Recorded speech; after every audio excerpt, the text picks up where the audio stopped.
Hi. இந்த ஒரு skill உங்களுக்கு கத்துக்கிட்டீங்க அப்படின்னா, உங்க லைஃப் ஈஸியா பெட்டரா இருக்கும்னு சொன்னா நம்புவீங்களா? சொல்றேன்.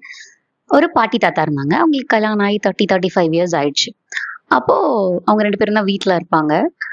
தாத்தா கேக் வாங்கிட்டு வந்திருந்தாங்க. பாட்டிக்கு கேக் பிடிக்கும், அவருக்கும் கேக் பிடிக்கும் அப்படின்னு சொல்லிட்டு. அப்போ கேக் ஒரு பீஸ் ஆஃப் கேக் எப்பவுமே பாட்டி டாப் லேயரையும், தாத்தா அ 2ண்ட் லேயரையும் தான் சாப்பிடுவாங்க. அப்போ திடீர்னு தாத்தா இறக்குற மாரி போயிட்டாங்க. அப்போ தாத்தா கேட்குறாங்க பாட்டிக்கிட்ட, இந்த மாரி "நம்ம கல்யாணம் ஆனதுலருந்து உன்ன நான் சந்தோஷமா வச்சிருக்கேன்னு நெனைக்கிறேன்" அப்படின்னு சொல்லிட்டு. "அதனால தான் உனக்கு பிடிக்குமே அப்படின்னு சொல்லிட்டு, நான் டாப் லேயர் உனக்கு குடுத்தேன்" அப்படின்னு சொல்லுவாங்க. அதுக்கு பாட்டி சொல்லுவாங்க, "இல்ல டாப் லேயர் எனக்கு பிடிக்காது. எனக்கு 2ண்ட் லேயர் தான் பிடிக்கும். உங்களுக்கு டாப் லேயர் பிடிக்காது அப்படிங்கிறதுக்காக தான் அத நான் சாப்பிட்டேன்."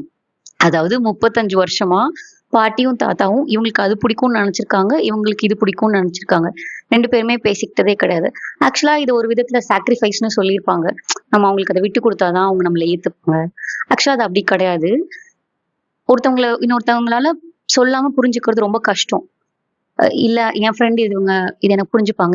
என்னோட பார்ட்னர், இவங்க என்னோட பேரண்ட்ஸ் எல்லாரும் புரிஞ்சுப்பாங்க. No, not really. எல்லாருமே எல்லா விஷயத்தையும் ஹேண்டில் பண்ணிக்கிட்டு இருக்கும்போது, இன்னொருத்தவங்கள புரிஞ்சுக்க முடியாது. நம்ம ஒண்ணும் மேஜிஷியன் கிடையாதுல்ல, எல்லாருக்கும் எல்லாரையும் புரியறதுக்கு. So it's better. எனக்கு இது வேணும், எனக்கு இது வேணாம், எனக்கு இது பிடிக்கும், பிடிக்காது, இல்ல அப்படின்னு சொல்லி உங்களோட ஒப்பீனியன்ஸ சொல்ல ஆரம்பிச்சா, அது ஈஸியா கம்யூனிகேட் பண்ண ஆரம்பிச்சா, life would be definitely better. Life ரொம்ப ஈஸின்னு சொல்ல முடியாது. பட் இவ்ளோ காம்ப்ளிகேட் பண்ணிக்க வேணாம்ல. அவங்க அத புரிஞ்சு நடந்து ஓகே. அவங்க ஒரு வேள புரிஞ்சுக்கிறாங்கன்னா கூட இட் வுட் டேக் சம் இயர்ஸ்ல.